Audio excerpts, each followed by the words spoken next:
Ok, obrigada. Olá, pessoas, boa tarde a todos e todas. Obrigado pela presença de vocês aqui no nosso, salvo engano, 23º debate promovido pelo Oriconline, né? Papo de Bar Sem Bar. Só para contextualizar um pouco, que eu vejo que tem algumas pessoas novatas aqui, né, que não participaram de outras edições.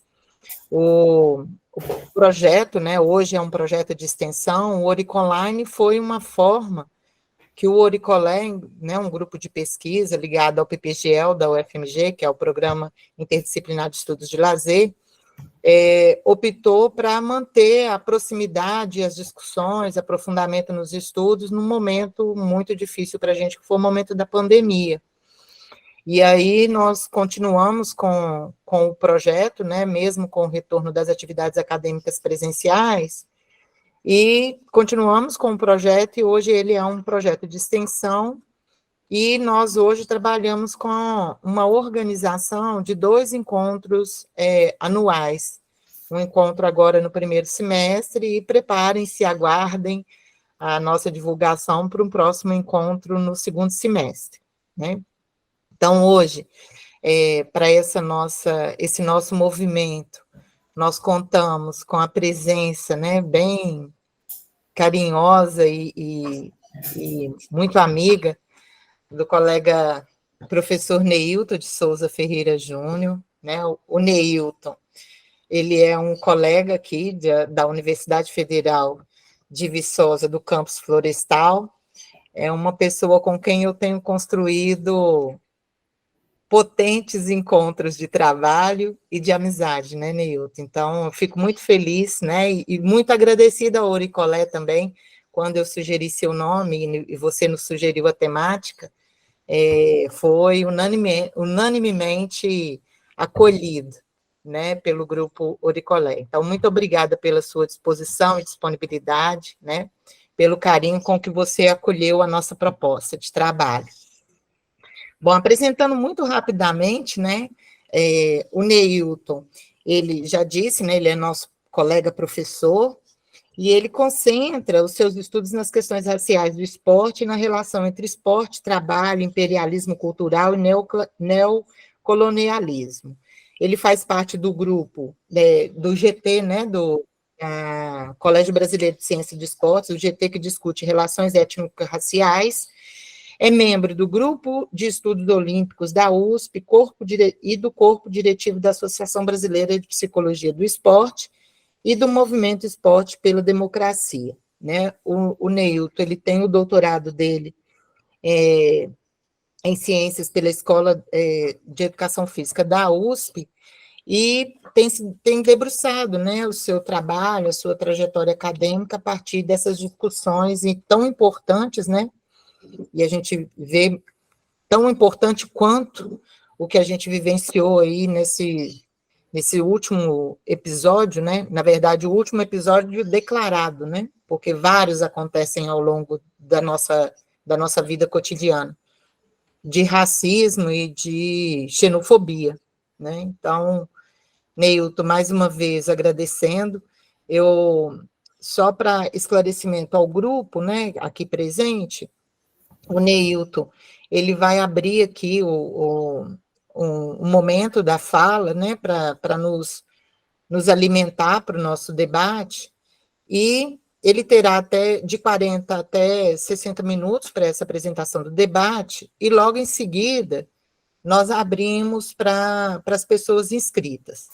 A inscrição, ela vai ser pelo chat, então a gente tem um grupo de pessoas aí nos auxiliando para fazer esse controle, né, a Luísa, a Vivi, a Lu, e aí nós vamos, em algum momento da fala do Neilton, a gente abre a inscrição pelo chat, as pessoas se manifestam, né, por lá.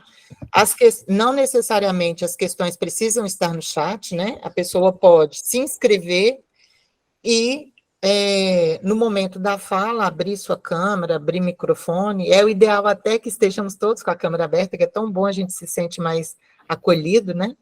Mas fica aí também ao desejo individual. E nós pedimos a contribuição de todos para que mantenham seus microfones desativados, né, para a gente não ter interferência, e no momento da sua intervenção, da sua fala no debate, fique à vontade para abri-lo e para os questionamentos, né, e para a manifestação.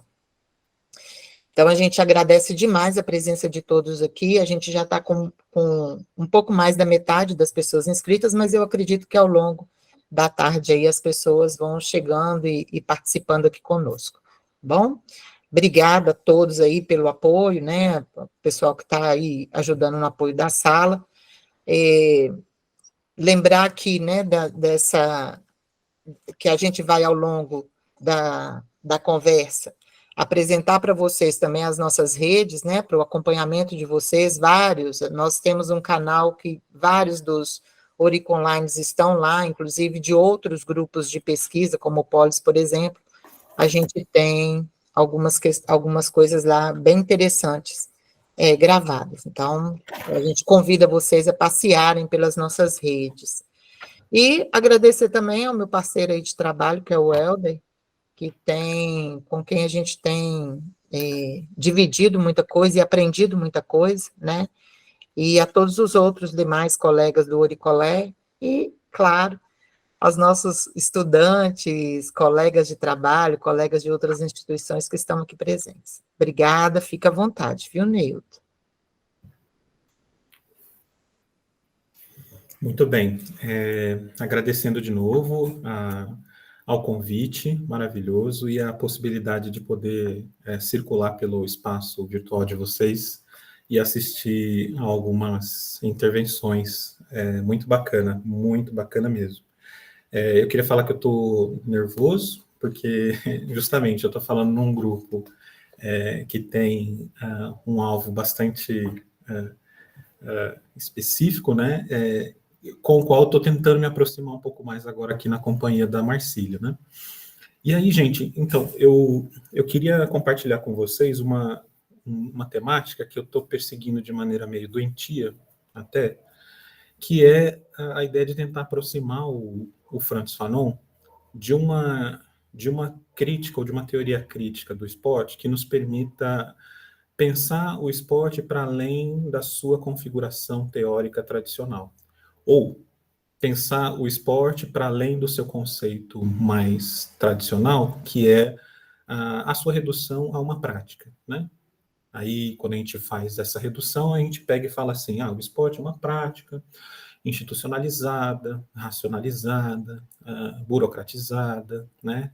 Que estabelece hierarquias e tal. A gente já vai fazendo uma espécie de definição muito pautada naquilo que a sua Constituição histórica estabeleceu. Pouco se fala, então, sobre o esporte enquanto teoria, né? O esporte é uma teoria, né? E essa teoria ela é constituída por uma série de pressupostos esses que, ao longo do seu desenvolvimento, com muita dificuldade, pensou a diferença. Tá? Então, a teorização do esporte, ao longo do século XIX, ela se estabeleceu a partir de uma concepção eurocêntrica, e aqui não vai nenhum tipo de juízo moral ou adjetivação a essa palavra eurocêntrico, né? O eurocentrismo é uma forma de olhar, né? E essa forma de olhar para o mundo estabeleceu um conjunto de critérios, práticas e técnicas com as quais a gente conseguiu se conceber enquanto sociedade moderna, né? Ou, no caso mais brasileiro, uma espécie de inframodernidade, né? Até hoje. E isso vai gerar uma série de problemas no sentido da reprodução, daquilo que a gente vai entender por desenvolvimento, modernização, urbanização, vai gerar desdobramentos na forma como a gente vai se apropriar da cultura, né? E das teorias alheias, né? Essa apropriação ela vai sempre seguir uma espécie de rotina de reprodução, né? Mimética. Com muita dificuldade, ela vai se tornar uma espécie de assimilação contra-hegemônica. E aqui o meu ponto é, se a ideia de assimilação da cultura alheia é uma coisa inelutável, né? Ela é um processo que não se permite, a gente não consegue negar, certo? A questão é discutir, então, como é que esse processo de assimilação pode ganhar forças no sentido de ser uma assimilação mais ativa, contra-hegemônica, né? E aí eu vejo que a forma como o esporte, quando ele vem para cá, né, ou quando ele se dissemina no sul global, no terceiro mundo, ela é sempre uma forma que forçosamente se apresenta como um imperativo de algo que não se permite modificar, é um algo pronto, né? O esporte, então, é algo pronto, e dentro dele, eu acho que vocês já ouviram falar sobre isso, dentro dele existe um conjunto de virtudes que se permitem ser desenvolvidas a partir da sua prática. É o esporte, então, esse esporte moderno que promete uma série de benefícios civilizatórios, né, quando na sua prática. Então, ele é carregado de uma espécie de expectativa ou de promessa, mas ele é forjado, então, num momento histórico, né, que não diz respeito somente à ciência, né, mas à forma de estabelecimento da filosofia idealista como uma forma hegemônica de se pensar o mundo, né? Muito embora uma perspectiva mais materialista concorria nesse processo, mas ela não conseguiu acessar ou atravessar o fenômeno esportivo, né, de maneira que eu diria a produzir um outro fenômeno, né? Tanto é que quando a gente vai visitar a história do fenômeno esportivo na União Soviética, por exemplo, né, a gente não consegue perceber muita diferença do ponto de vista da ação, né? É uma ação sempre orientada à competição, né? Vai haver uma diferença na questão redistributiva, né? Mas as mulheres vão continuar bastante alheias ao processo, marginais, à sombra, e o esporte ele vai servir como um instrumento de autoafirmação da nação, né? Do outro lado, do lado do espectro mais ocidental, a mesma coisa, né? Com distinções, mas o núcleo é sempre o mesmo, né? O esporte, então, ele se dissemina a partir do século XIX e no século XX, como um recinto fechado, né? E quando esse recinto fechado passa a ser criticado, a crítica do seu núcleo, a sua crítica categorial, ela vai habitar um terreno bastante marginal, né? Por quê? Porque o esporte ainda carrega consigo um elemento da ludicidade que o Johann Huizinga vai falar que é algo que antecede a própria cultura, né? E esse elemento, ele faz com que a gente se envolva ou se relacione com esses aparelhos, esses instrumentos de prática, de forma a imaginar que eles são praticamente nossos, né? A gente praticando, é como se a gente estivesse fazendo algo nosso, né? Quando, na verdade, a gente está, na maioria dos casos, eu acho que raramente é diferente, a gente está reproduzindo um produto cultural de recinto fechado, né? Com seu conjunto de valores dados, né? Esse conjunto de valores vai criar um problema também, né? Porque ele vai se disseminar sem colocar em causa o seu pressuposto meritocrático, né? Para além da ideia da competição mais literal, né, das relações competitivas, a ideia meritocrática ela está baseada numa ilusão necessária, que é a ilusão de que os corpos que se encontram para concorrer, eles estão submetidos a um juízo técnico neutro, né? É como se as relações entre os sujeitos e as relações entre condições e relações de prática estivessem dadas de maneira 0 a 0, né? Quando, na verdade, isso é uma ilusão do ponto de vista materialista, né? Se a gente analisar, não existe igualdade no esporte de partida, né? Os competidores competem sempre em desigualdade, ainda que estejam uniformizados igualmente, né? Ou submetidos a um tempo específico. né? Essa desigualdade, ela extrapola a questão do jogo, das práticas, né? Porque no jogo nós carregamos uma história social, né? E essa história social que se baseia ou se estrutura nas hierarquias de raça, gênero e classe, ela vai ser reproduzida e muitas vezes celebrada nesse esporte que não se permite pensar, né?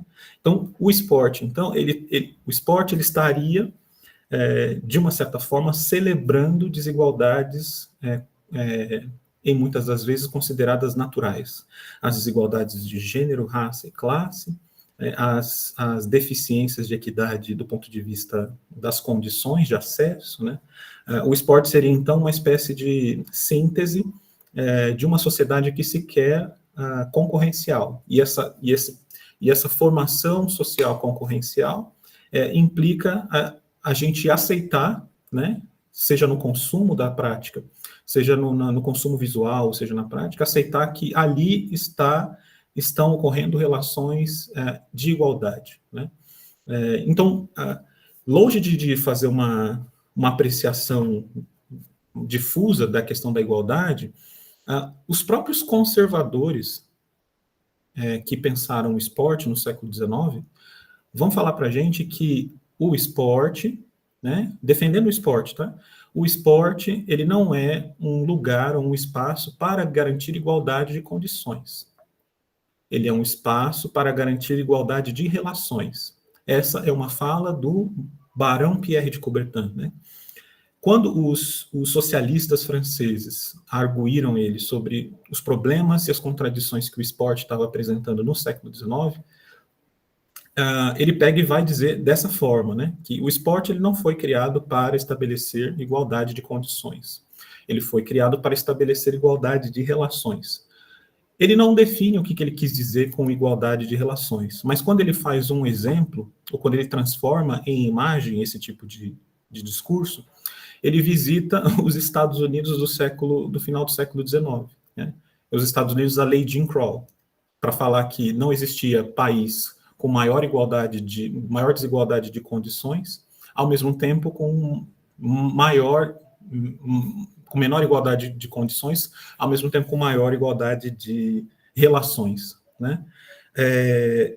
Então, o esporte, a teorização do esporte, que eu quero dizer com isso, é que ela se desenvolveu de maneira muito intensa, baseada num conjunto de ilusões, né? As ilusões da igualdade, as ilusões do ponto de vista das referências e das virtudes que o esporte carrega consigo, né? E as ilusões de que nós estaríamos diante de um fenômeno que promete benefícios civilizatórios, né? E aí, o que a gente acaba percebendo? Quando a gente visita a realidade, o cotidiano das práticas, né, a gente vê problemas tanto do ponto de vista da redistribuição, ou seja, nós sabemos todos que vai ser muito difícil que um garoto de periferia consiga fazer equitação. Só que não é só isso. Nós sabemos e partilhamos da ideia de que ele nunca vai praticar equitação, e nós sabemos também que ele nunca, talvez, vai ter o desejo de praticar equitação, né? Ou alguma atividade aquática, né? Por quê? Dentro do aspecto da redistribuição, está dado que o esporte ele só pode ser um fenômeno em que o acesso é garantido para aqueles que têm determinado poder aquisitivo, né? Aqueles que não têm ficam à mercê das políticas de Estado, né? E as políticas de Estado nem sempre vão contemplar processos mais integrais ou permitir com que esses praticantes estranhem a prática esportiva, né? Os famintos, eles só podem receber comida, eles não podem estranhar a comida, né? Porque se eles estranhar, eles estão sendo ingratos, né? O Vinícius Júnior, ele é um ingrato, por ele estar reclamando, né? Porque rico, ele não poderia reclamar da violência e da negação da sua humanidade, né? Então, é como se o esporte ele fosse mesmo um instrumento de civilização e de desenvolvimento dos subdesenvolvidos, né? Ele passa a ser, então, numa relação pré-consciente que a gente estabelece com ele, e de afeto, simplesmente, ele passa a ser utilizado ou pensado já desde o século XIX como uma espécie de instrumento, né?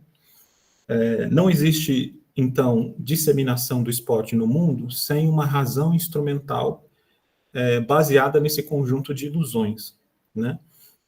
Esse conjunto de ilusões, então, ele vai configurar uma sociedade esportiva ou uma sociabilidade esportiva. Como essa sociabilidade, sociedade esportiva vai se estruturar? No Brasil, por exemplo, essa sociedade ela vai se estruturar a partir das instalações esportivas, né, herdadas por famílias de imigrantes, certo? Ela vai se estabelecer a partir de um projeto de urbanização no século XIX, que vai afastar ao máximo a cultura corporal e a própria sociedade africana e afro-brasileira dos centros das cidades, né? Ele vai fazer, então, um processo, uma política de negação de tudo aquilo que não é europeu, como bem disse o Gilmar Mascarenhas de Jesus, né? Num trabalho chamado Do Colonialismo ao Espaço Urbano, se eu não me lembro. Esse trabalho ele vai pensar como as formas esportivas elas passam a ser estabelecidas como projeto de negação daquilo que não é europeu, né? Então, a gente vai ter o Rio de Janeiro se formando, as instalações do Rio de Janeiro se formando, a partir de noções de que as práticas culturais do europeu eram muito mais civilizadas e, portanto, deveriam ser um pouco mais preservadas, né? Ou seja, não existe espaço. Se não existe espaço nessa formação, nessa sociabilidade esportiva, para esse outro que se apresenta ou se representa pela própria cultura corporal, logo só existe a possibilidade desse outro, né, receber os restos ou passar a se integrar ao esporte de fora para dentro, né? E aí pensem, essa integração do sujeito não branco no esporte, sempre de fora para dentro, ela, claro, naturalmente vai gerar processos de negação, né, ou de tensões raciais, né? Uma vez que o esporte, esse processo de instalação do esporte, ele se estabelece como uma configuração étnica, né? Uma configuração do ethos burguês. O ethos burguês ele é justamente aquele que vai, instalado nos clubes, pensar a sociabilidade esportiva para o resto da sociedade, né? É a partir do ethos burguês que a gente tem configurações esportivas que passam a integrar, mas integrar de forma subordinada os corpos não brancos, ou os brancos pobres, né? Ou enfim. Então, a possibilidade, então, de uma configuração esportiva integrada à cultura social mais ampla e mais complexa, ela historicamente ela foi negada, né? Historicamente ela foi, né? Então você tem uma dimensão interna ao esporte, que é essa constituição, essa configuração de ilusões, ao mesmo tempo uma política esportiva desde o século XIX, que se dissemina sem estabelecer qualquer tipo de relação com a diferença, né? Na verdade, o esporte ele se estabelece como instrumento de transformação do corpo nacional em algo mais desenvolvido, né? Isso está muito claro na história da educação física, nos trabalhos do professor Lino, a gente vai ver isso, nos trabalhos da professora Carmen Lúcia Soares, né?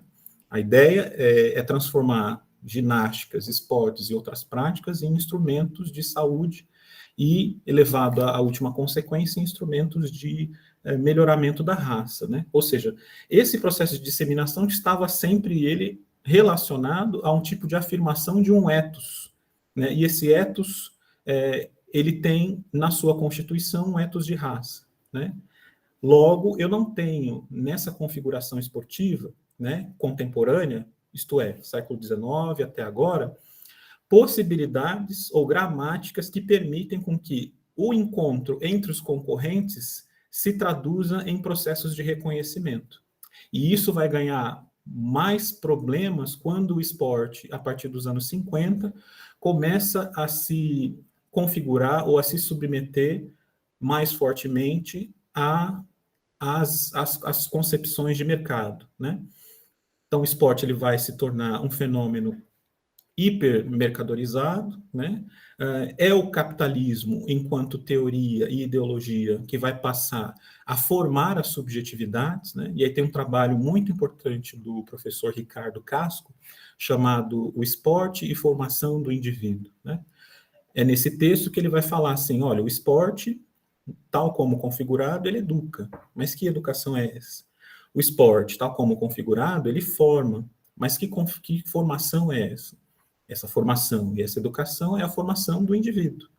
Mas é a formação e a subjetivação do indivíduo burguês, né? Do indivíduo cartesiano, ou do indivíduo incapaz de conseguir, a partir de uma relação com esse outro, estabelecer uma relação de reconhecimento. A relação que eu estabeleço com esse sujeito é sempre de concorrência. Ou seja, o capitalismo, enquanto nova camada ideológica que atravessa esse fenômeno esportivo, ele empresta as suas categorias, né, e subjetiva relações que não conseguem transcender a dimensão da prática concorrencial. Então, é possível, então, no esporte, celebrar relações em que eu venço o outro e não o conheço, né? O outro me vence, eu não o conheço. Eu não estabeleço com esse sujeito qualquer tipo de relação mais profunda, né? Eu não exibo para a sociedade qualquer tipo de horizonte para além das condições de reprodução social já dadas, né? Então, seria o esporte uma espécie de celebração do indivíduo e do ethos burguês, associado, né, ou mais submetido ainda, a uma celebração da sociedade concorrencial capitalista. Isso é um dado da teoria crítica do esporte muito bem estabelecido. O que a teoria crítica do esporte não fez, gente, e eu acho que não fez porque não tinha condições à época, é justamente pensar a dimensão do racismo, como o racismo empresta condições para que essa configuração se torne aquilo que eu quero chamar aqui de hipertolerante ao racismo, né? E a pergunta que eu faço sempre é por que o esporte ele é um fenômeno hipertolerante ao racismo? E por que a gente não pode escapar dessa questão estabelecendo relativismos, né? Por exemplo, não é só o esporte, é a escola, é o trabalho, né? A gente costuma fazer isso, né? E quando a gente também está diante de casos de violência racial, a gente passa a olhar o caso e não o contexto em que esse caso está inserido. Ou seja, o esporte, ele não é um fenômeno que reflete a realidade, tá? Eu quero fazer a primeira polêmica aqui, que vocês vão ouvir muito isso ainda, né? Que o esporte é racista porque ele reflete a sociedade, né? É como se o esporte estivesse alheio a essa sociedade e não fosse a sociedade praticando a sua própria maneira relações racistas, né? Então seria o esporte, ele produz e reproduz e atualiza formas de discriminação racial à própria maneira, certo? Então, é o esporte que está reproduzindo isso à sua maneira. Então, ele tem características e condições que fazem com que o racismo não seja um fenômeno próprio do esporte, próprio da formação teórica, ideológica, institucional, concreta desse fenômeno, tá? Tudo bem por aqui? Vocês acabaram sumindo aqui Não, tá tranquilo. Acho que a sua internet que deu um pique, mas a gente não perdeu, não. Vamos lá. Beleza. Tá tudo tranquilo. Tá. Aqui, então, eu vou seguir um pouco daquilo que eu trago de... Oi? Aqui, então, eu vou seguir um pouco daquilo que eu trago do meu texto para poder, associado a esse preâmbulo de teoria crítica, tentar fazer uma relação mais forte com a dimensão do racismo, né? Essa minha intervenção, então, ela foi originalmente elaborada no contexto de um curso de bolso, tá?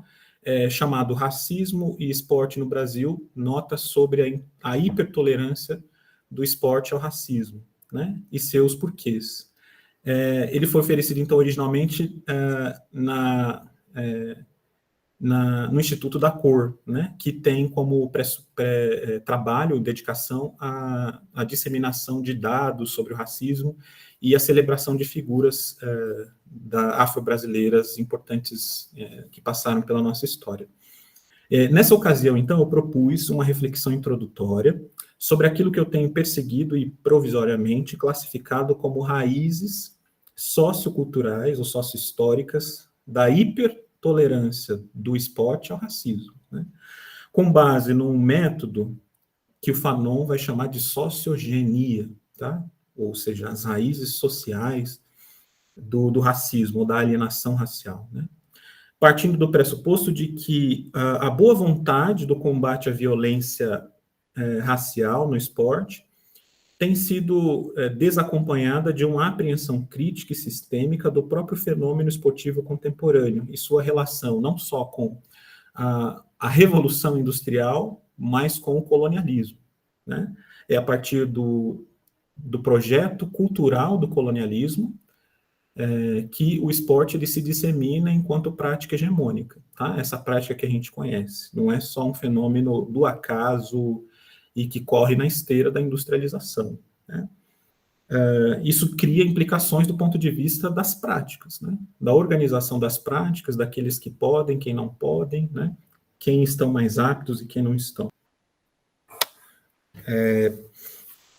Então, eu tô tentando aqui estabelecer uma relação entre teoria crítica do esporte, muito viva e muito presente nos anos 90, 80, 90 no Brasil, mas que depois arrefeceu. Eu não sei se vocês tiveram essa impressão, e aí a dimensão das políticas de esporte, ou a reflexão sobre a teoria do esporte, ela passou a ficar muito ligada ou ancorada aos receituários dos organismos internacionais, né? E os organismos internacionais eles vão recuperar algo muito filiado a esse tipo de história desenvolvimentista e civilizacionista, né? Ou seja, o esporte ele serve a uma política de desenvolvimento dos subdesenvolvidos, né? Ou de pacificação das zonas de conflito, ou de saúde, né? Ou seja, numa perspectiva fanoniana, o esporte ele não deveria ser isso. Tampouco ele deveria ser um fenômeno associado ou de domínio da ideologia burguesa. Para o Frantz Fanon, o esporte ele deveria ser um elemento que permitisse com que nós passássemos a perceber a todo instante o que se passa entre nós, né? Ou seja, o Fanon ele não nega o esporte, né? No livro dos Condenados da Terra, ele percebendo a forma como o esporte vai se instalando na sociedade africana, ele passa a pensar possibilidades de fazer com que essa assimilação seja uma assimilação crítica, né? Esse processo de assimilação, o Fanon ele não vai se debruçar sobre ele, tá? Ele só vai dar algumas sinalizações da forma como pessoas interessadas na superação do racismo via cultura podem se apropriar de maneira contra-hegemônica desses instrumentos da metrópole. Lá no livro, então, no livro Os Condenados da Terra, eu acho que vocês já devem ter sido apresentados a esse livro, lá na página 161 da edição Civilização Brasileira, publicado em 68, a gente vai ver a discussão que o Fanon faz sobre a forma como o esporte ele passa a ser integrado à sociedade africana. Sociedade africana essa é atravessada por processos de libertação nacional, certo? E aqui fica muito claro que se a gente quiser considerar o Fanon como um autor importante para a gente poder pensar a superação da alienação racial no esporte, a gente vai precisar considerar aquilo que ele falou de mais importante nesse texto, que é o quê? Um esporte antirracista, ele não pode ser um esporte capitalista. Um esporte antirracista, ele não pode se configurar como um domínio burguês. Um esporte antirracista ou dedicado às aspirações emancipatórias da sociedade colonizada, ele só pode ser um instrumento submetido a esses interesses, aos interesses dos condenados da terra. Ou seja, o fenômeno do racismo que a gente tem assistido hoje, segundo Fanon, se eu não estiver errado, ele só é possível a partir de um domínio integral da classe dominante a esse produto, né? E a partir de um uso cada vez mais desumanizado do esporte e dos corpos enquanto mercadorias, tá? O que me faz, por exemplo, e aqui fica uma imagem que eu vou usar a partir de um paralelo com o Achille Mbembe, né? O que me permite, por exemplo, carbonizar jovens atletas dentro de containers? Não é um acidente, mas um processo que me permite, a partir de imagens tais como: o São Paulo compra Fábio, o Palmeiras empresta Júlio, né? O Atlético Mineiro troca Ricardo, né? É a partir desse processo de coisificação que eu consigo criar condições das mais precárias possível, que me levam dentro de um dos clubes mais ricos do mundo, né? Estocar corpos dentro de containers, né? É claro que as imagens que a imprensa vai nos dar é que os jovens dormiam em alojamentos, né? Mas por que não usar, por exemplo, essa imagem daquilo que a gente costuma estocar em containers, né? Que são as mercadorias.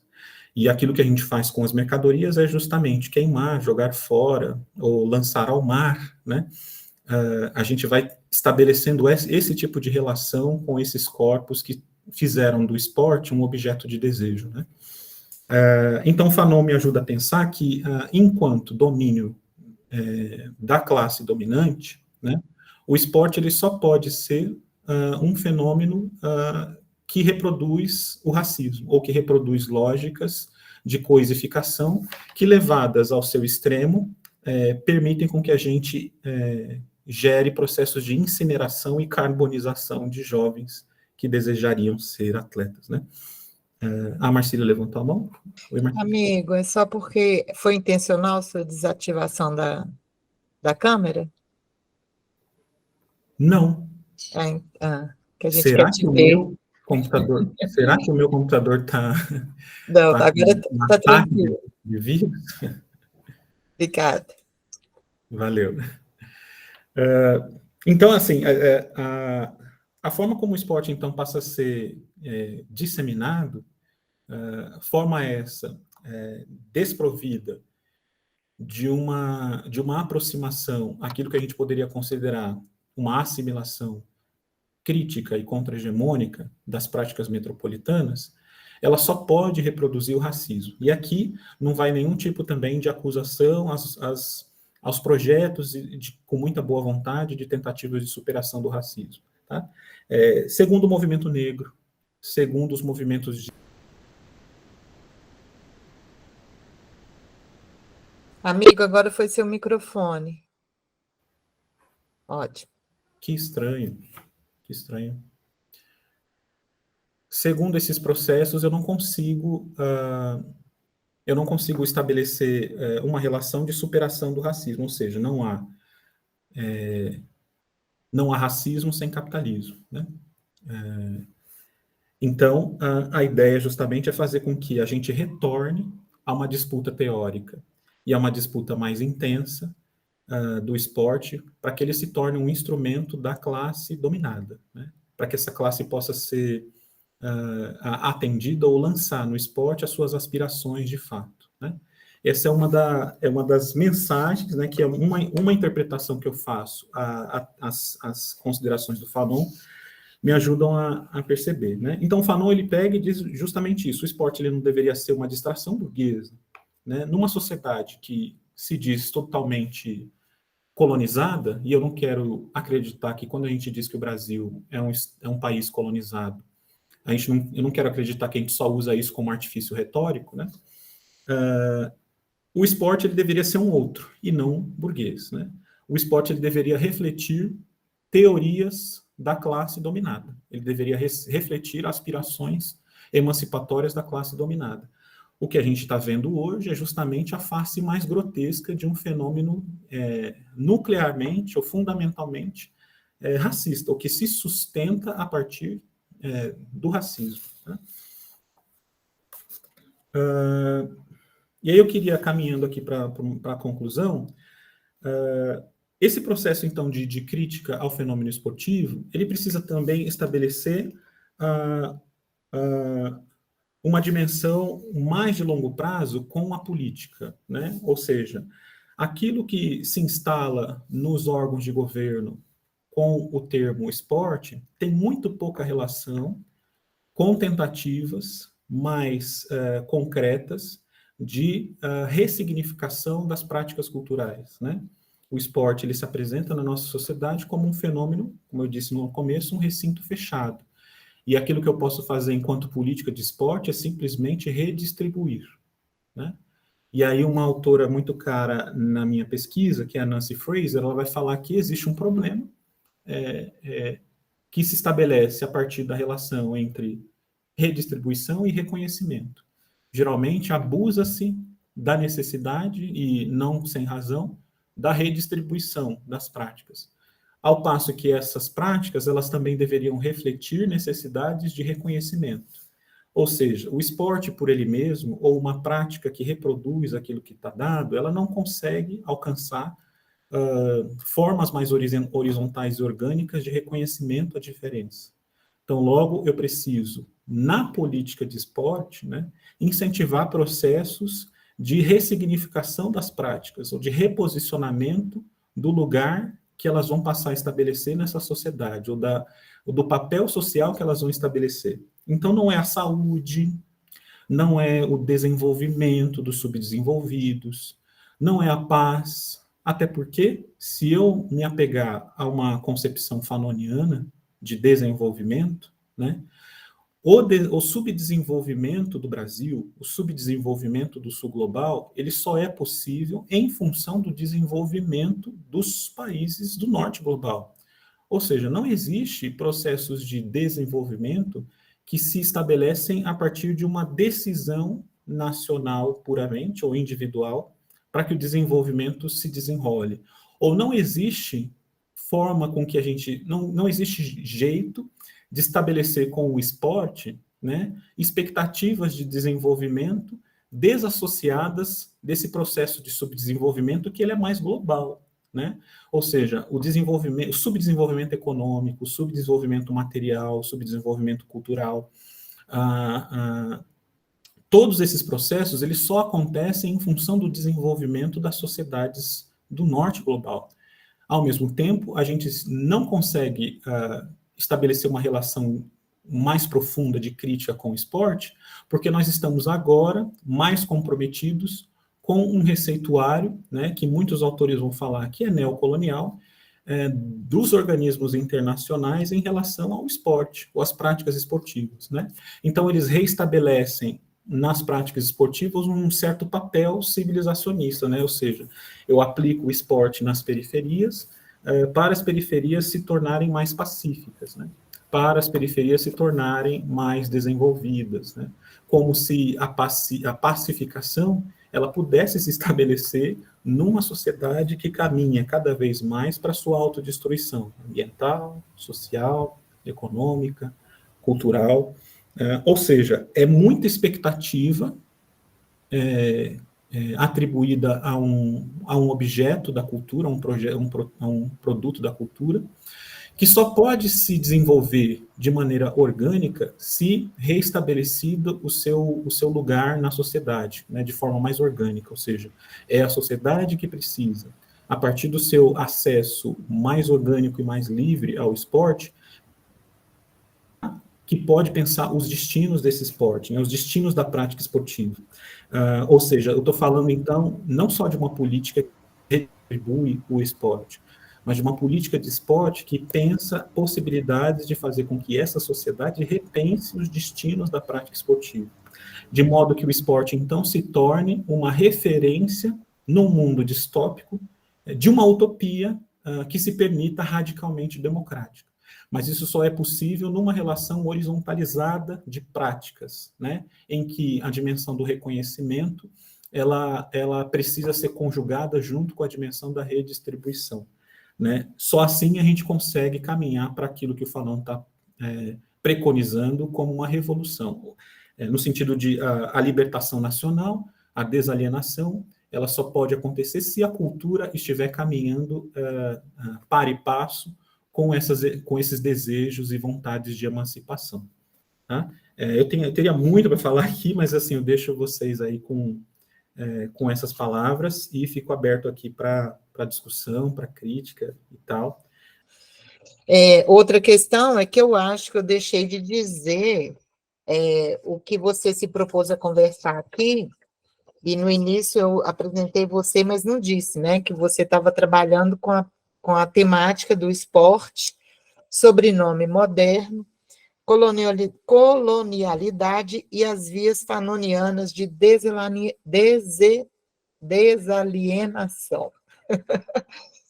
E aí, meu querido, a gente já começou aqui no chat, já numa organização aqui dos grupos para inscrição e para perguntas, mas aí eu vou antecipar uma aqui, porque a gente andou conversando um pouquinho, né? Você compartilhou comigo alguns dos seus escritos, assim, e eu queria, assim, pensando muito no que a gente vivenciou, né, agora nesses últimos tempos, em relação ao esse racismo, né, presente no esporte, especificamente muito, né, agora vivenciado e que nos mexeu muito com todos nós, o racismo no futebol, nessa perspectiva da desalienação e da alienação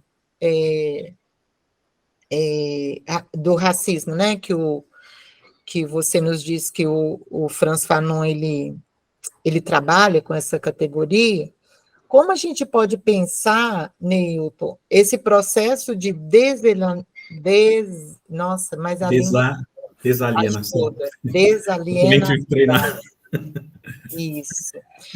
Como a gente pode pensar esse processo em estruturas tão enraizadas e tão com discurso liberal e hegemônico como são hoje as estruturas que regulam esses esportes, né? Como a FIFA, por exemplo. Então, assim, porque a minha compreensão, não sou uma leitora do Fanon, né? Mas pelos atravessamentos daquilo que a gente vem estudando no Auricolé, o meu entendimento desse processo de alienação é que ele nos propõe, ele nos convida para uma luta, para um enfrentamento, e é uma luta prática mesmo, né? Que então não é que dizer que é sujeito, dizer que da alienação não é só dizer da falta da conscientização, não, o sujeito ele tem consciência,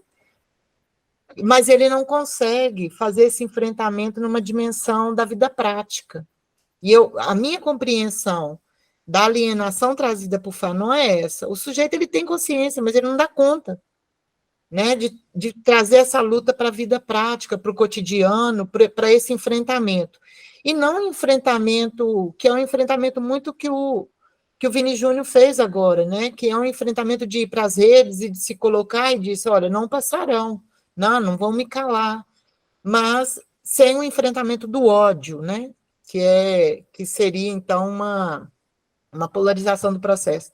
Então, como que você vê, a partir dos seus estudos, assim, daquilo que você tem se debruçado, as possibilidades dessa estrutura, né? Porque você falou no início assim, olha, estou meio que inseguro aqui de falar, mas você falou tudo a ver de importância do campo. Inclusive, aqui no grupo a gente manifestou, olha, tem tudo a ver com o trabalho do fulano, tem tudo a ver com o trabalho do ciclano.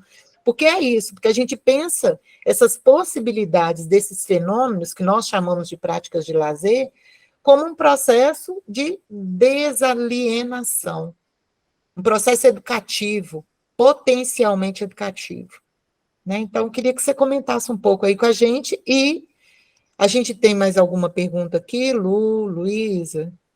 A gente pode fazer em blocos, Neilton? O que você acha? Ou a gente vai nesse momento aqui, começa e continua. Marcília, podia começar com a sua pergunta, depois tem 3 pessoas inscritas. Aí a gente vai fazendo por blocos, pode ser? É. Então, jóia. E quem quiser se inscrever, pode fazer inscrição aqui no site. Pede para a gente que a gente coloca na lista. Tá aqui a lista no chat.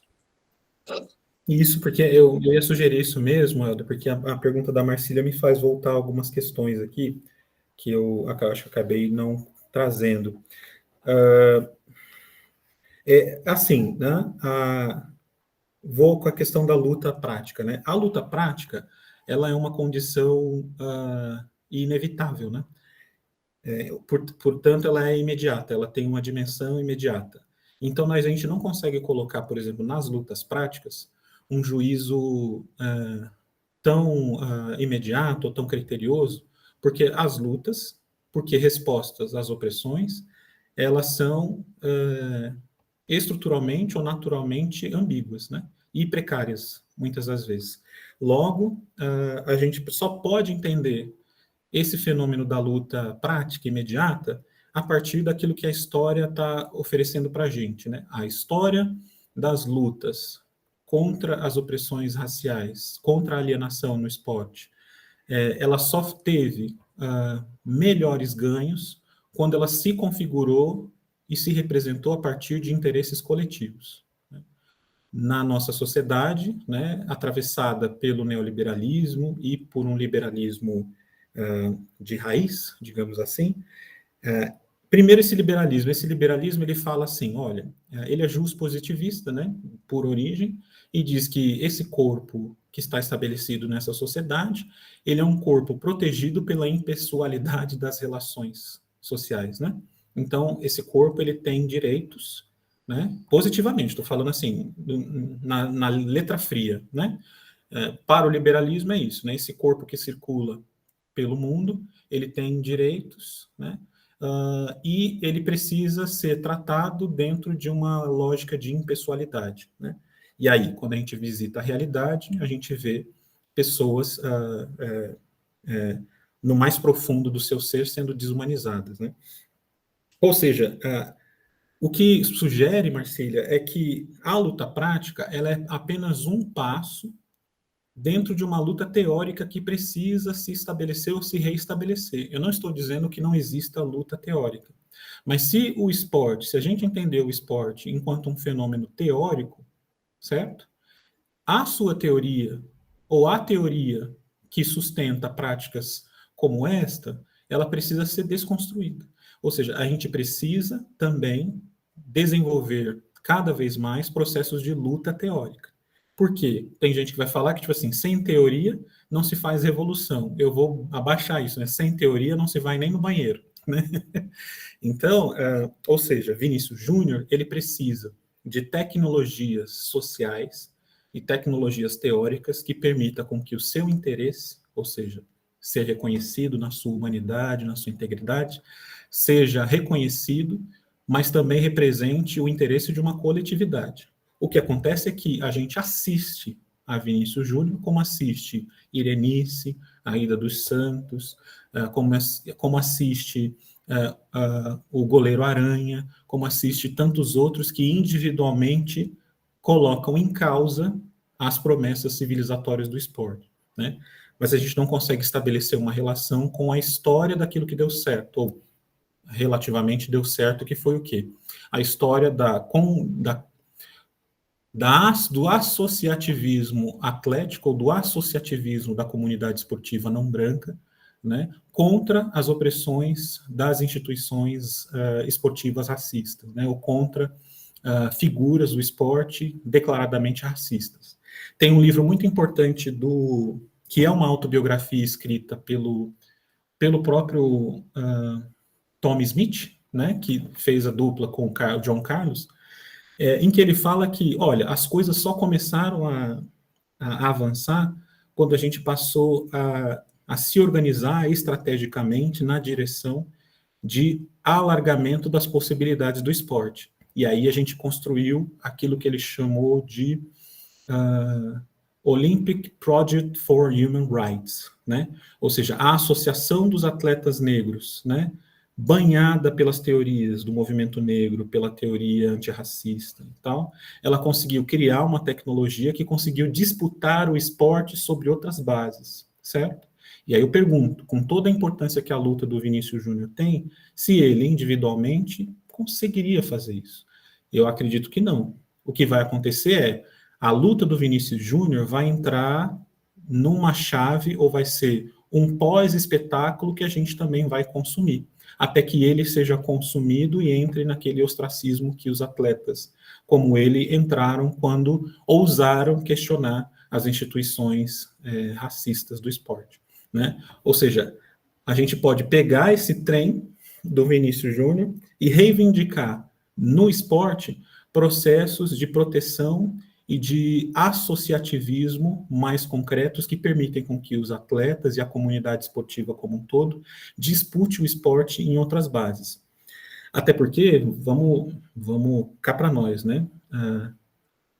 O esporte, ele se desenvolve à margem da própria democracia liberal, porque ele é um fenômeno cujas instituições se desenvolvem a partir de processos eleitorais altamente autocráticos, né? As suas instituições, clubes, confederações, né?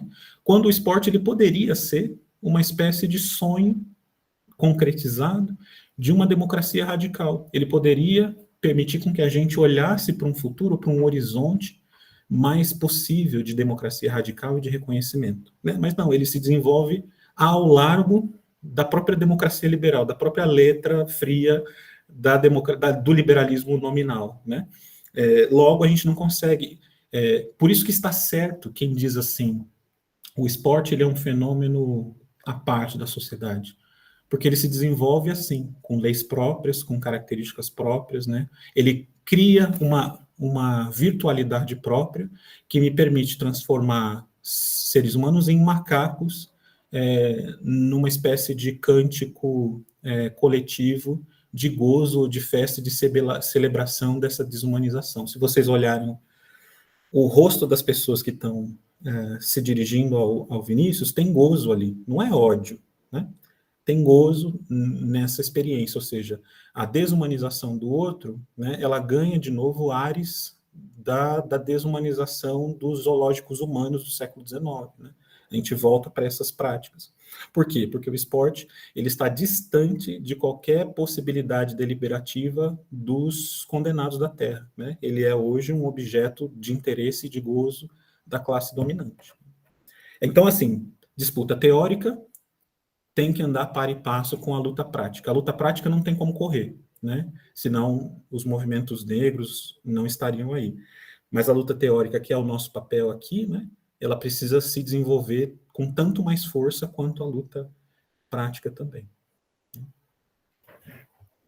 Obrigada, Neilton. A gente está aqui com mais um grupo de pessoas inscritas. Eu acho que os próximos são, me ajuda aí, Helder.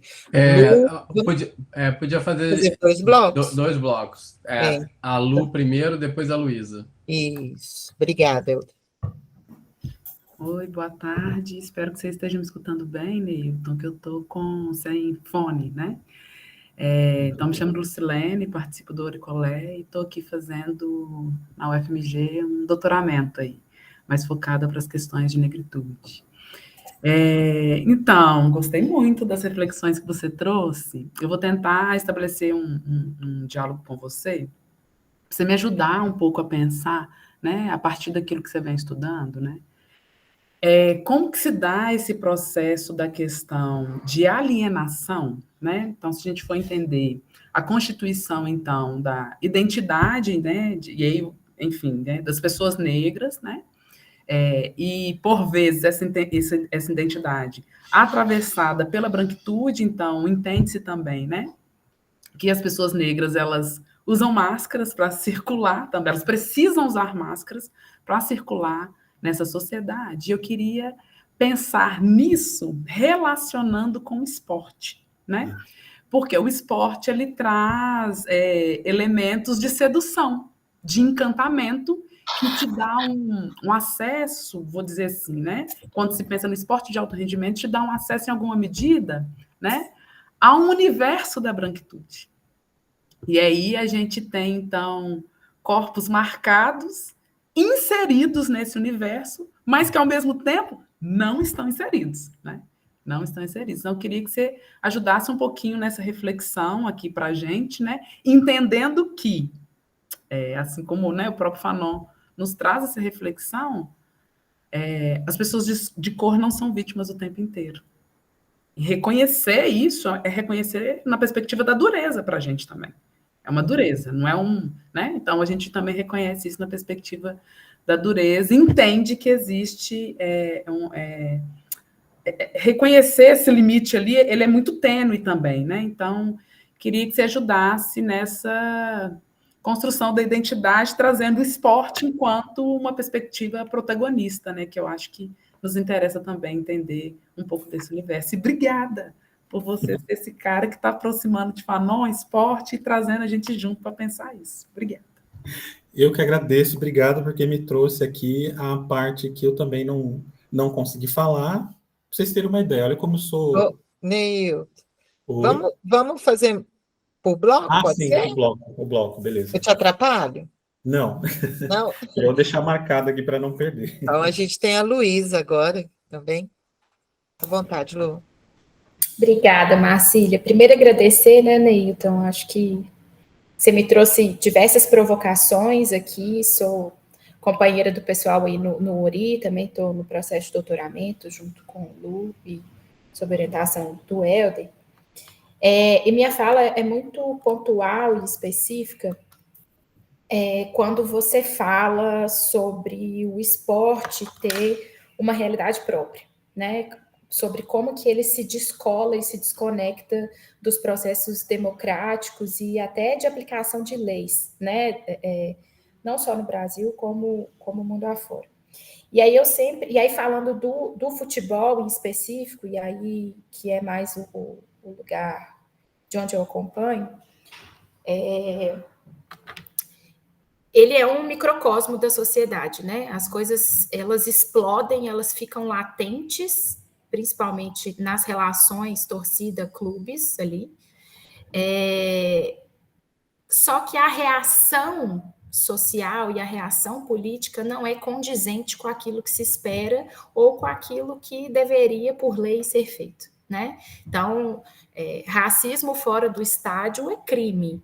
Dentro do estádio é só uma medida punitiva para um clube que talvez um dia percam 3 pontos.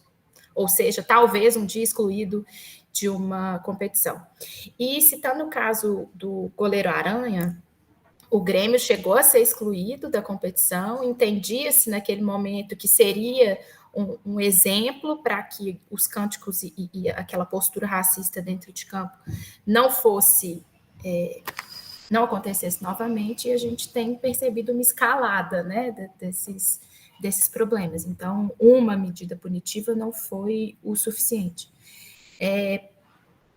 Extrapolando um pouco a questão do racismo, a gente vê aí esse microcosmo no vôlei, quando a gente vê a questão do jogador e que é banido, e aí entra-se com uma medida que permite que ele jogue, e aí já se começa a dizer que é depois que ele é banido por 5 anos, é uma medida exacerbada, mas não é exacerbado falar que vai dar um tiro no presidente da República, né? Uhum. Dito isso, assim, eu me pergunto muito, e talvez provavelmente você não tenha essa resposta, mas eu acho que é importante a gente provocar, por que nós, da academia, a gente fala muito sobre esses problemas, sobre esse microcosmo, sobre como que isso se reverbera, mas, ao mesmo tempo, a gente não vê essa fala de maneira popular. A imprensa dizendo isso, as pessoas que estão um pouco mais distantes da fala acadêmica, dessas teorias,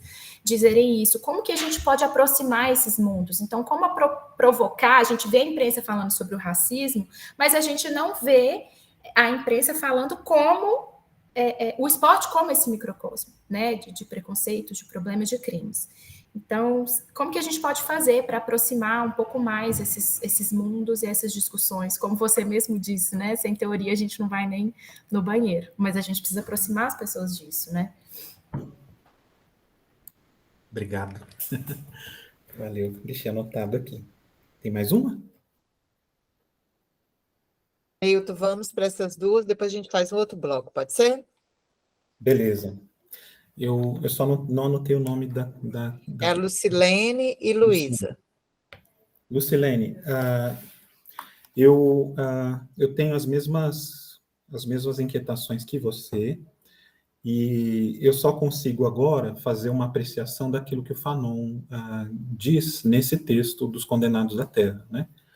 E lá ele está justamente pensando o esporte de maneira mais ampla, com E maiúsculo, e a política de esporte que estava começando a ser aplicada em África, né? E ele diz isso justamente no capítulo relacionado à cultura nacional, né? Na acepção fanoniana, eu diria, né, O esporte, ele precisa, progressivamente, assumir a face da sociedade que está em ascensão. Pelo menos que, em tese, a sociedade colonizada, né? Que ele entendia ser uma sociedade que estava superando o colonialismo, né? Ou fazendo da superação do colonialismo a construção de uma nova identidade, né? E aí ele falava assim, eu vou fazer a leitura, me permita, dessa parte que está aqui, assim, o recado que ele deixa, né? A enorme proporção de jovens nos países subdesenvolvidos coloca o governo diante de problemas específicos que convém abordar lucidamente. A juventude urbana, inativa e a miúde iletrada está entregue a todos os tipos de experiências, dissolventes, ele diz. A juventude subdesenvolvida, portanto, no entanto, oferecem-se com frequência divertimentos de países industrializados. Normalmente, de fato, há homogeneidade entre o nível mental e material dos membros de uma sociedade e os prazeres a que essa sociedade se entrega. Ora, nos países subdesenvolvidos, a juventude dispõe de divertimentos pensados para a juventude dos países capitalistas. Romances policiais, máquinas automáticas, fotografias obscenas, literatura pornográfica, filmes proibidos para menores de 16 anos, sobretudo o álcool, e aqui ele acrescentaria o esporte mais tarde, né? A juventude africana, e aqui ele dá o prognóstico, não deve ser dirigida para os estádios, mas para os campos e para as escolas. O estádio não é esse local de exibição instalado nas cidades, mas um espaço determinado no seio das terras que arroteamos, cultivamos e oferecemos à nação. A concepção capitalista de esporte é fundamentalmente diferente daquela que deveria existir num país subdesenvolvido. O homem político africano não deve preocupar-se em fazer esportistas, mas homens conscientes que podem também ser esportistas. Se o esporte não se integrar, aqui vai, né? Se o esporte não se integrar na vida nacional, isto é, na construção nacional, se formarmos esportistas nacionais e não homens conscientes, então, em breve assistiremos ao apodrecimento do esporte, provocado pelo profissionalismo e pelo comercialismo.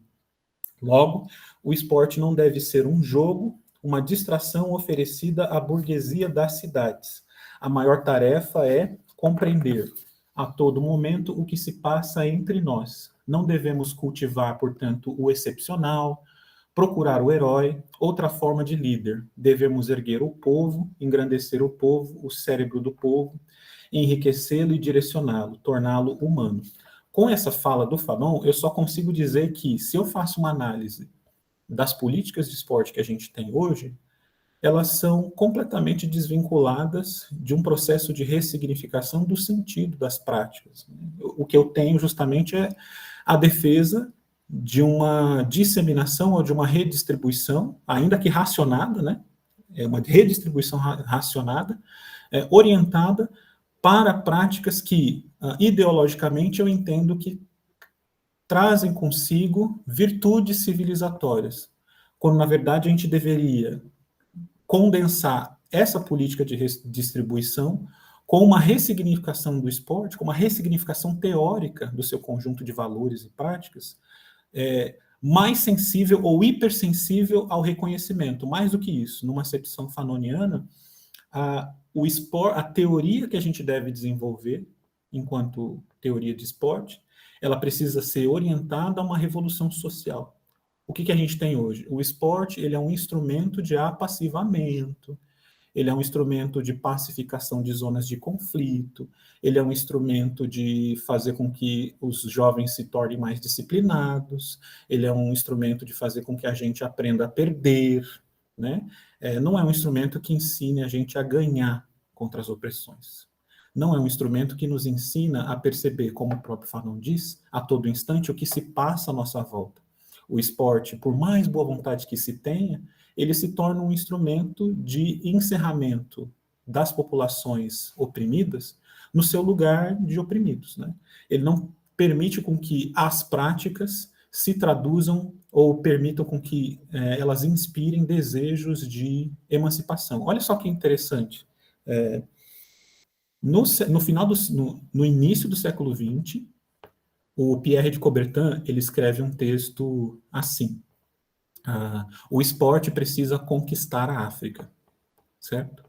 E aí, nesse texto, ele diz assim para os administradores europeus das colônias africanas, né? Procurem ministrar para os africanos, né, práticas individuais, modalidades esportivas individuais, à exceção da esgrima. Tá? Já conseguiu entender por quê? Por que que eu vou ensinar, né? E aí ele pega e fala assim, porque as modalidades coletivas, elas inspiram desejos insurrecionais, ele fala. Ou seja, numa espécie de boa vontade civilizatória, né, esse personagem, talvez o mais importante personagem da teorização do esporte moderno, né, ele entendia que o esporte era um bom instrumento de manutenção de um regime colonial, né? E aí, o que a gente precisa fazer? É aprender com os colonizados a forma como eles assimilaram criticamente, de maneira contra-hegemônica, as práticas, né? E aí, assim, uma história da assimilação crítica do esporte pelos colonizados não foi escrita, muito embora ela seja abundante, né? Se a gente puder correr atrás das imagens insurrecionais que o esporte propiciou, por exemplo, no texto do C.L.R. James, um historiador que fez aquele livro Jacobinos Negros, né? Ele escreveu um livro também chamado Além das Fronteiras, né? Em que ele fala um pouco de como é que a assimilação do cricket em Trindade e Tobago se estabeleceu a partir dos colonizados, né? E ele se transformou numa espécie de plataforma de luta e de resistência anticolonial, né? Mas a gente não precisa ir tão longe. Qual que é o princípio teórico da capoeira? A capoeira é o quê? Eu preciso me preparar para uma revolução, ou para uma luta, né? Quando a gente vai pensar uma teoria do esporte, uma teoria pedagógica do esporte, a gente exclui o nosso referencial mais importante, que é o quê? É a capoeira, né?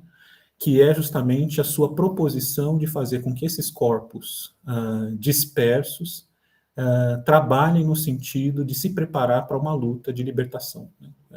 Ou seja, o esporte, a gramática do esporte, ela está toda ela afastada de qualquer tipo de concepção revolucionária, emancipatória, mas a gente prefere a paz, a gente prefere, né? Só que paz é essa, né? Se a gente for atrás disso, tá? Espero ter respondido, mas a gente pode continuar conversando sobre isso, tá? Eu estou muito incomodado com isso, eu realmente estou querendo criar condições para que a gente possa voltar a um projeto de teorização do esporte que transcenda ou supere os legados do Pierre Coubertin, porque por enquanto a gente segue seguindo essa concepção, né, de pedagogia, né? Se a gente treinar, se a gente praticar o esporte, a gente vai ficar bacaninho, né? E aí a Luísa, ela vem com isso também, que é muito interessante, né? A gente está falando muito isso, Marcília, superar. Uhum. A gente está falando muito dos games, né? A presença dos games suplantando aí o fenômeno esportivo, como se o esporte offline não fosse ele mesmo um fenômeno que se apresenta como uma grande virtualidade, né? E essa virtualidade, ela estabelece uma espécie de ilha da fantasia em que eu consigo chamar alguém de filha da puta e dizer que isso é uma motivação, né? Ou assediar alguém, né, moralmente, e dizer que aquilo é um incentivo para que ele possa treinar mais, ou tal.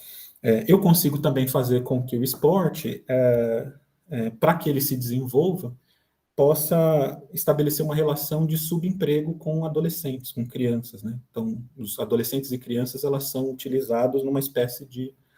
eles são subempregados, precarizados, ou trabalhadores gratuitos, né? De um sonho de constituição de estrelas esportivas, né?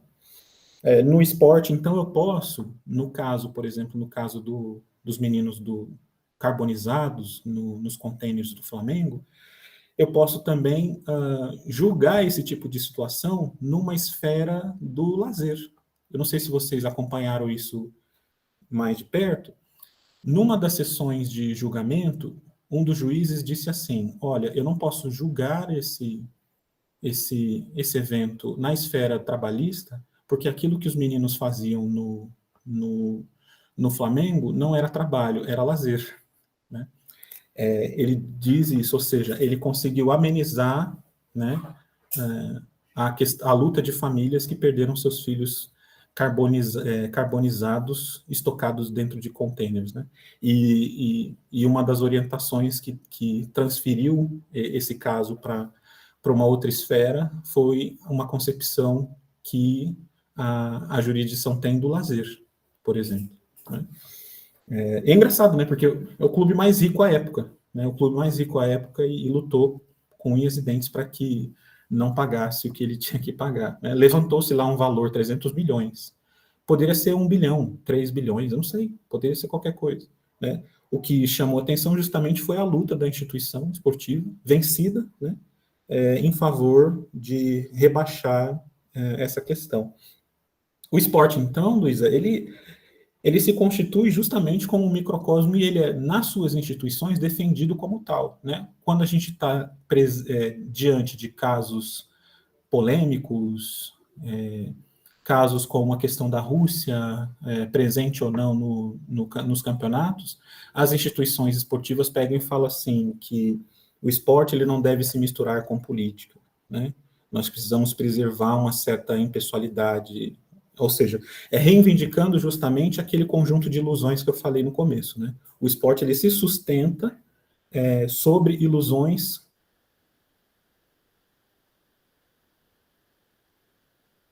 consome o fenômeno esportivo como se ele não fosse um fenômeno que participa de um processo de reprodução da sociedade miserável, né? E aí a questão que você traz, por exemplo, do Grêmio, né? O Grêmio, a punição do Grêmio, ela é um remédio liberal à questão racial, né? Ou seja, o racismo aconteceu, eu consegui visualizar, ver, né? E aí eu vou lá e puno os infratores, né? Ou seja, existe uma punição econômica e individualizada e moral do fenômeno, né? Ou seja, nessa concepção que ela é hegemônica entre nós e é hegemônica no esporte, a gente não tem condições de repensar ontologicamente o esporte, né? Ou seja, nós vamos colocar gente na rua, vamos fazer manifestações, vamos defender o direito de reconhecimento do Vinícius Júnior, vamos pedir punições aos clubes, mas não vamos fazer qualquer tipo de proposta, né? É tão difícil falar isso porque a gente não consegue pensar outra coisa, outro esporte, né? A gente está ligado a uma configuração moderna que encerra a história dentro desse conjunto de relações, que são as relações concorrenciais, né? E aí, de tal maneira que a gente não consegue imaginar uma outra sociedade, quiçá um outro esporte, né? Então, a gente vai para a luta imediata para poder fazer aquilo que o liberalismo nos permite. Então, é um limite liberal da luta antirracista no esporte.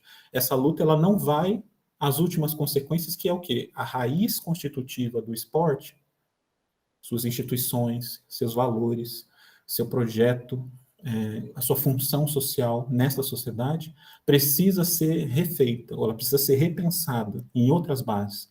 Aí sim a gente vai conseguir fazer com que esse esporte seja uma outra coisa e reflita desejos de emancipação de uma sociedade que quer outra coisa, né? Não é o esporte sozinho, né? Ele vai fazer com que a gente consiga cantar uma revolução, um outro momento social, a partir das relações microcósmicas que a gente estabelece, né? Ou seja, não é o social que precisa mudar para que o esporte mude. O esporte tem que mudar, né? A música precisa encontrar uma outra esfera de diálogo, né? A arte também. Eu acho que vocês já tiveram um pouco nesse lugar, né, de pensar como a arte ela participa de processos de transformação, ela pensa a sociedade né, a partir de um outro lugar, né? É isso, eu estou me alongando e não respondendo nada. Nossa, tem sido riquíssimo, viu, Neilton? Estou aqui cheia das coisas, acho que eu vou voltar para a fila de inscrição. Neilton, a gente tem agora o Gustavo, que é o Schunemann, ou Montenegro? É o Schunemann. Então, o Gui e o Caio, com mais uma outra bateria. Bom, boa tarde a todos e todas, Neilton, boa tarde, prazer. Me chamo Gustavo, também sou do Oricolé, também estou no doutorado lá, pelejando aí essas questões coloniais, pós-coloniais, decoloniais, tenho estudado Moçambique, sob a orientação do professor Helder aqui também.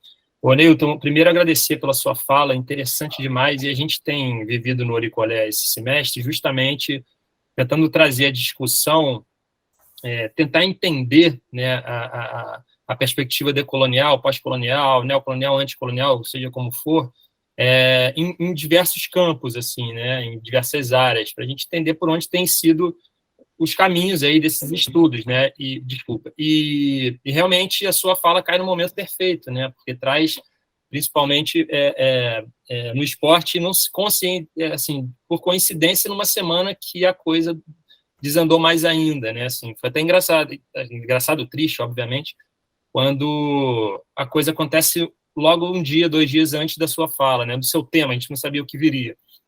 Acredito que você tenha tido que mudar completamente sua estratégia de fala, e sem não deixar de falar do acontecimento.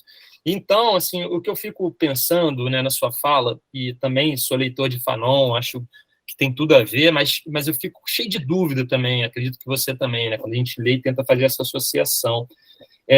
Primeiro, assim, eu fico pensando muito o tanto que esse projeto colonial, e quando eu digo desse projeto colonial, estou me referindo a esse projeto racista, machista, homofóbico, né, na marra, do jeito que é o projeto colonial, ele se mostra ainda mais muito bem sucedido, né, quando a gente vai pensar no esporte. Né? Por que isso? Durante sua fala, eu fiquei pensando, lógico que veio à minha cabeça as instituições por trás dos esportes, e principalmente o futebol, né, que na nossa cultura é até então o mais praticado, mais conhecido, com as instituições dessas organizações mundiais neoliberais capitalistas, né? Então, assim, isso tudo faz parte do mesmo projeto, na verdade, né? E aí eu vejo uma dificuldade enorme da gente passar. E aí a sua última pergunta até me mudou também o meu trajeto, assim, o que a sua fala, na verdade, o que tem que mudar é o esporte, né? Mas como mudar, né, esse esporte? Claro que não existe essa resposta, né? Mas como mudar uma coisa que é tão consolidada nesse projeto colonial? Né? Sobretudo o futebol. Eu fiquei pensando no futebol aqui, quando você fala dos meninos do Ninho do Urubu, aquela coisa toda e tal, eu fico pensando assim, o sonho da maioria dos meninos, então tem essa questão do gênero muito delimitada, né? O sonho da maioria dos meninos, né, brasileiros é virar jogador de futebol, mas não só virar jogador de futebol, né? O sonho dele não se resume a chegar no Flamengo, no Corinthians, não. O sonho dele é ir para a Europa, né? Esse é o sonho de qualquer criança, né? Por quê? Porque é vendido uma ideia, isso é estrutural, né? Não adianta, né? E quando eu falo do estrutural, vem o racismo com isso. Então não adianta, gente, porque é estrutural, já faz parte. E tem uma organização por trás, que é a CBF, que alimenta isso. Um exemplo disso, por exemplo, quando traz um técnico está querendo trazer um técnico para treinar a seleção brasileira, que não é brasileiro, né? Várias outras questões, né? Me lembro também da questão do Corinthians feminino, né? Precisou uma organização das mulheres para tirar o Cuca de lá, né? Porque se não tivesse tido essa organização por parte delas, o Cuca seria treinador até hoje do Corinthians, né? Não, porque faz muito tempo daquele processo, etc. E tal. Bom, enfim, e aí o que eu fico pensando é assim, que Fanon ele sugere, né, nos Condenados da Terra, que no campo internacional os países do terceiro mundo, eu até fiz umas anotações aqui, deveriam buscar o seu próprio caminho, né? Mas como, né, dentro do esporte? Né? Como que nem é o que ele fala em Peles Negras, Máscaras Brancas, né? E quando ele fala que o cidadão lá da região sai para a França para estudar, ele volta e não se reconhece mais ali. Né? É o caso dos jogadores da seleção francesa, que em sua grande maioria são de origem africanas. Né? Então, assim, existe uma estrutura por trás disso. Né? E aí a pergunta é como pensar num outro esporte, como seguir a orientação de Fanon, né, nessa discussão. Eu acho que é por aí. Obrigado, tá, Ney? Eu que agradeço. Muito obrigado pelas questões. Que lindo isso, cara. Uma pergunta. Você conhece o trabalho do Nuno Domingos? Não? O Nuno Domingos escreveu um livro chamado Colonialismo e Futebol. Ele é um cara da antropologia. Se eu não me engano, ele é um moçambicano. Legal. É um livro clássico da relação colonialismo e futebol. E lá ele vai falar, e aí eu posso começar a responder falando um pouco da proposta dele, né? O Nuno Domingos, ele vai um pouco na contramão daquilo que os estudos do colonialismo e esporte estavam falando, que é o quê? O esporte ele se tornou, desde o século XIX, um instrumento de aculturação, de tal maneira que eu consigo retirar o espírito, né, das sociedades que têm culturas corporais próprias e intencionalidades que constituem identidades próprias, né, ou práticas, tal. O Nuno Domingos ele vai um pouco na contramão disso, falando assim, olha, tudo bem, mas assim, as condições concretas só fazem com que a gente trabalhe com aquilo que a história e as condições concretas nos permitem fazer. Então, a gente tem protagonismos moçambicanos, no sentido de emprestar a esse futebol europeu estratégias, técnicas, habilidades e táticas que passaram a confundir a propriedade desse fenômeno. Então, logo, o futebol se torna moçambicano, né? Tipo assim, são os moçambicanos que roubam o fogo para si, né? Numa perspectiva... É bem antropológico, assim, eu particularmente tenho um pouco de receio, até porque eu não conheço antropologia direito, tá? Mas, assim, a fazer uma análise antropológica desse processo, ele vai relativizar os desdobramentos do colonialismo, né? E aí, relativizando, ele consegue encontrar processos de resistência a partir dos instrumentos do colonizador, né? Isso é bem básico, isso está bem dado. Mas quando ele vai para o futebol, ele vai mostrar que esse processo ele é mais caro, porque nessa dimensão do encantamento que a Marcília falou, você tem processos de conexão social que submetem a essa sociedade moçambicana há uma ligação com essas figuras públicas do futebol moçambicano que tem potenciais revolucionários, né? Tipo assim, tem potenciais, não precisa ser, né? Mas tem. Então, daí o medo, né? De figuras como Vinícius Júnior se manifestar como se manifesta, de figuras como Colin Kaepernick se manifestar como se manifestam, né?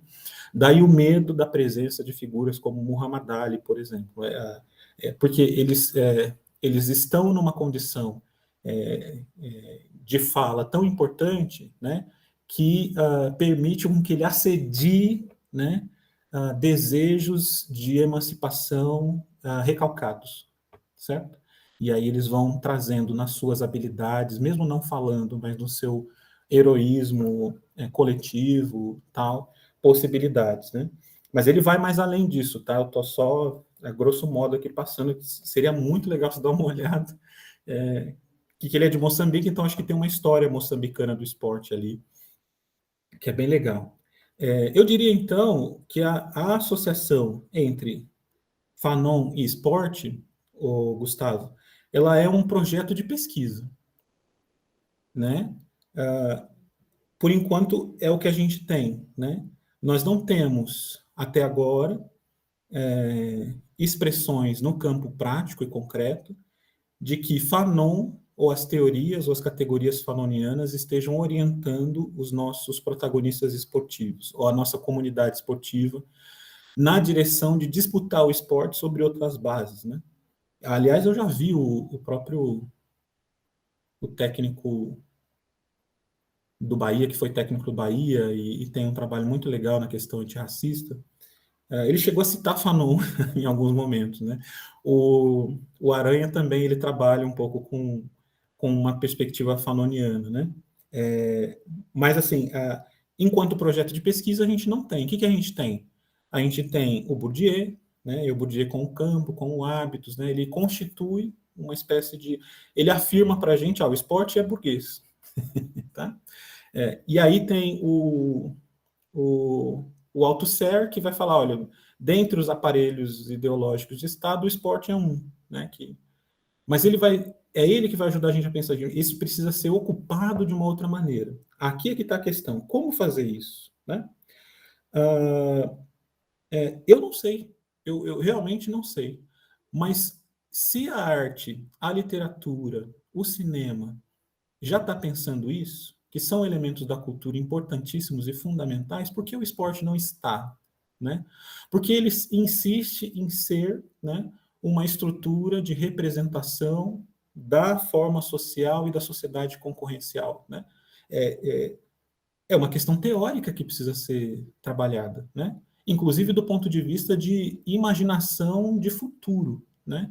É claro que aquilo que a gente herdou do pós-revolução ou da dissolução soviética foi justamente um realismo capitalista, né? Tipo assim, não dá para fazer nada mais do que políticas públicas. É mais ou menos isso que a gente... porque não tem como superar o capitalismo. O capitalismo é o fim da história, né? De modo que é mais fácil imaginar o fim do mundo do que o fim do capitalismo, como fala o Frederick Jameson, né? Mas não, o campo da teórico, o objeto que a gente está trabalhando, ele não é uma ciência, mas ele tem uma teoria que o orienta. Essa teoria ela pode ser substituída e superada, né? Porque, afinal de contas, a gente está falando de um fenômeno historicamente constituído, né? Se para o Marx o próprio capitalismo tende a se dissolver, né? A forma social moderna com ele vai também. Só que isso só pode acontecer a partir de processos de disputa, né? No campo da luta de classes, né? E aí eu diria que eu e você estamos aí entrando nessa seara de fazer a associação do fenômeno do esporte, né, e permitir com que a gente pense o esporte a partir de chaves mais revolucionárias e desalienantes, né? Eu acho que é um pouco isso que eu traria, assim. Obrigada, Nilton. Agora a gente vai para o Caio. Fique à vontade, Caio. Vou ligar a câmera aqui. Boa tarde a todos, a todas e a todos. Eu sou estudante, né, da CEDAF, né, do UFV, aqui em Florestal. Faço educação física, sou aluno do Neilton, da Marcília, com muito prazer. E eu não sei se eu vou ter muito o que agregar, porque a minha questão tem alguma relação com o que o Gustavo disse, porque eu queria, né, mas de qualquer forma eu vou apresentar, porque eu gostaria de saber como seria esse repensar o destino das práticas esportivas de forma horizontal, porque eu estava dando uma olhada no livro de Lenin, O Estado e a Revolução, e não concluí, mas parte ele diz que após a Revolução nós vamos ter que encarar ainda as contradições que o capitalismo nos deixa, né? Como a relação dos capatazes, né? Das pessoas que ordenam, né? Que comandam as outras, mas de uma forma com que isso se dissolva com o tempo, né?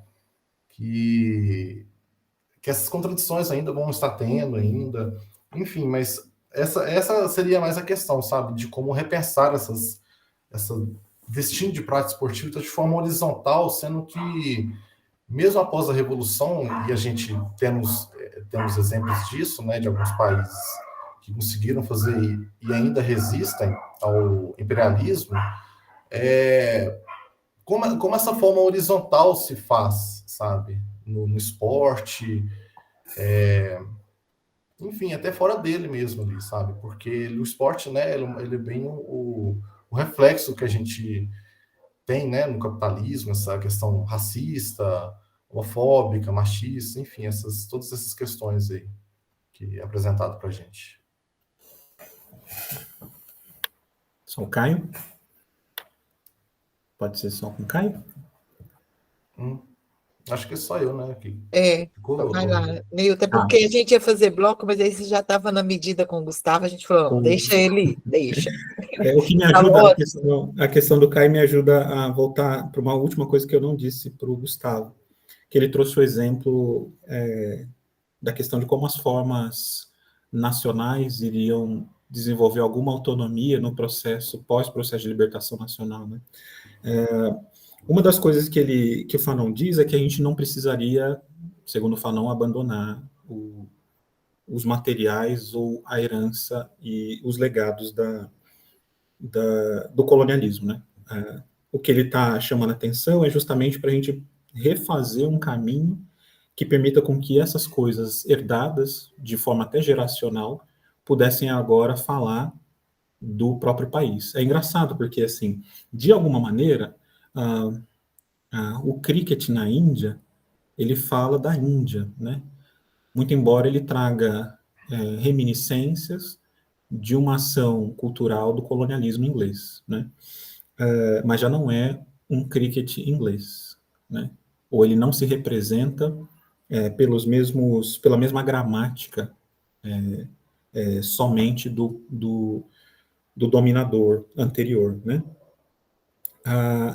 E aí a questão de como é que o país desenvolve as suas forças é uma questão, inclusive, que a gente encontra uma certa divergência com o Fanon, porque existem leitores muito bons do Fanon que gostariam de pensar um panafricanismo ou um internacionalismo agora que a gente consegue dissolver a raça e com ela dissolver, inclusive, a ideia de país, de nação, né? Ou seja, o processo de dissolução da raça enquanto dispositivo de dominação implica um processo de dissolução de outros delírios, né?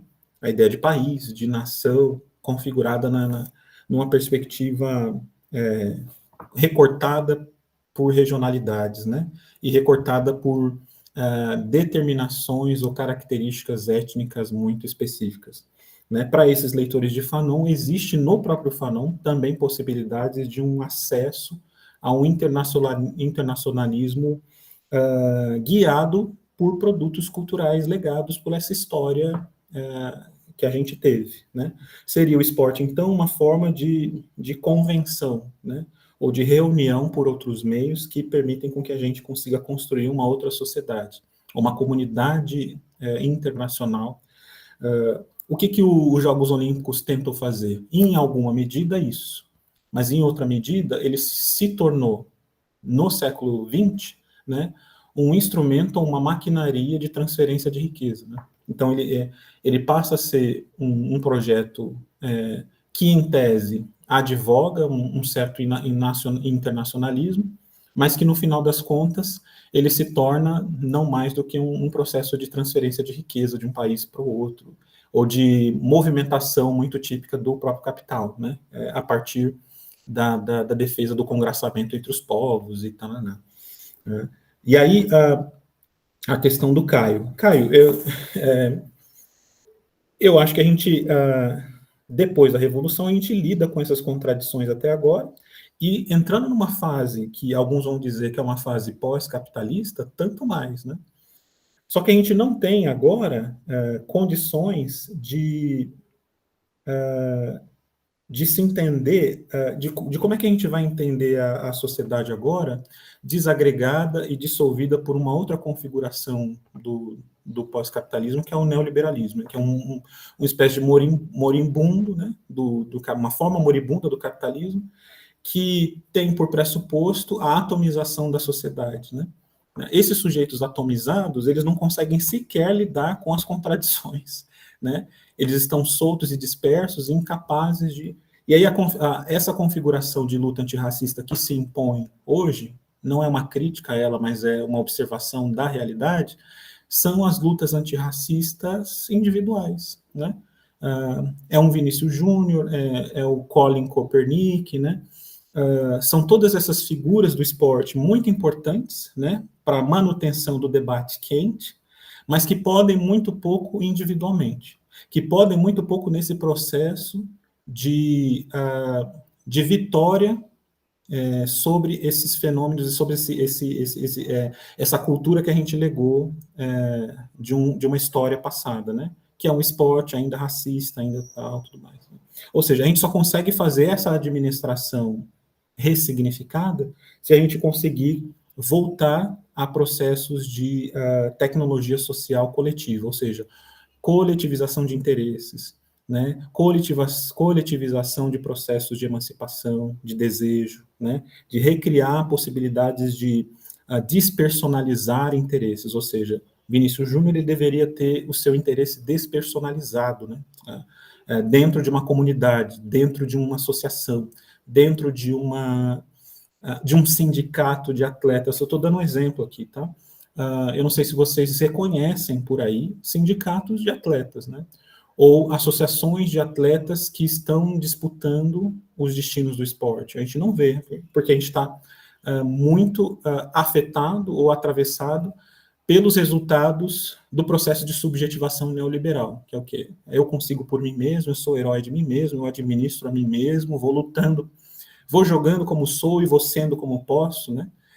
É mais ou menos essa ideia. O que a gente precisa fazer na academia, Caio? Não só criar possibilidades de fazer com que os desempenhos esportivos ou com que a forma esportiva seja melhor apreciada, mas criar possibilidades para que os protagonistas do esporte se organizem para pensar aquilo que eles estão fazendo, né? Para pensar possibilidades de fazer aquilo que eles estão fazendo de outra forma, né? Então, a gente precisa de tecnologia social, né? Falar na educação física, na sociologia, na filosofia do esporte, de tecnologias sociais que permitem com que as classes dominadas disputem contra as classes que dominam os espaços de deliberação um outro esporte, uma outra configuração. É mais ou menos a ideia de tomar esse meio de produção, de reprodução social, esporte, né? Só que isso só é possível a partir de passos, e aí, como diria o Lenin, táticos, né, estratégicos na direção de uma outra configuração e de um outro diálogo, de uma outra disputa esportiva, né? Mantidos os atletas, né, individualizados e separados na sua vontade de reconhecimento, eles vão continuar sendo consumidos por uma sociedade que circularmente vai voltar para o mesmo lugar, né? Daqui a pouco será outra atleta, por exemplo. Né?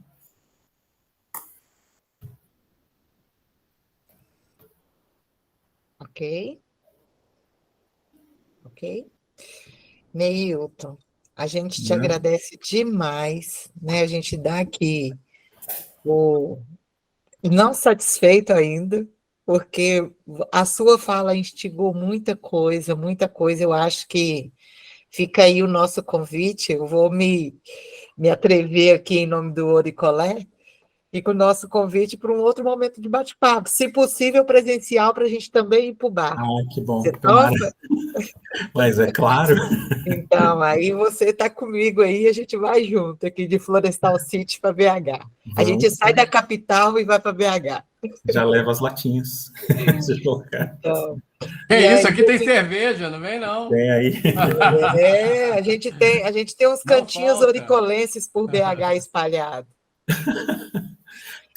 Desculpa, Caio, se te interessar, eu tenho um livro aqui chamado Esporte, Marxismo e Estudos Culturais. É nesse livro que eu estou me baseando de uma maneira assim bem atenta, porque esse livro ele está falando na forma como o marxismo passou a abandonar um pouco a disputa teórica pelo esporte. Porque primeiro ele saiu de uma análise marxiana, né? Então tinha uma análise marxiana do problema, né?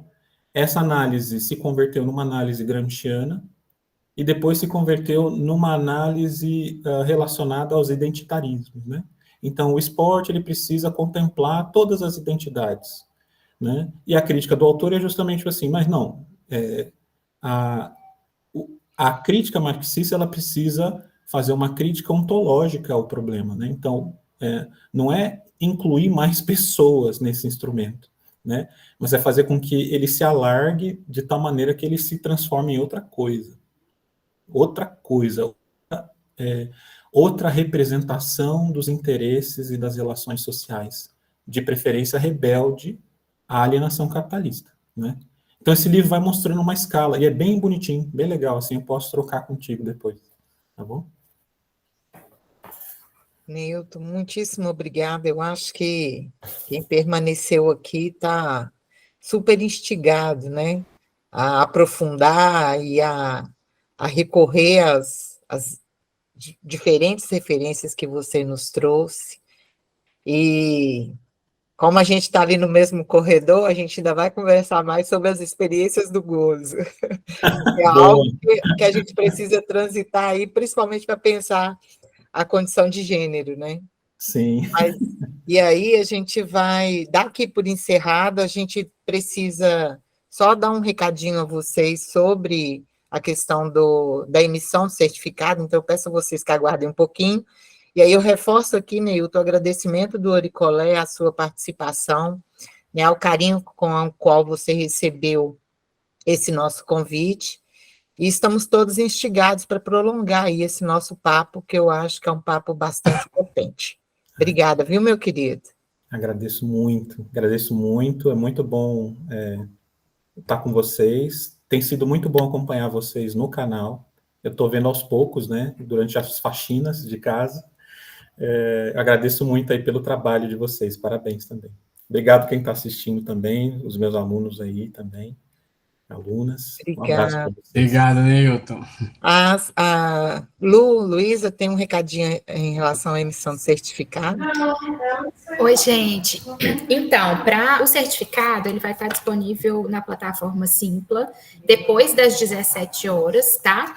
Cada um entra no espaço da sua própria conta, em minha conta, acessa ingressos, vai em eventos encerrados e lá vai estar disponível o certificado, tá? Qualquer dúvida que vocês tenham na emissão de certificado, só mandar um e-mail para a gente no Oricolé.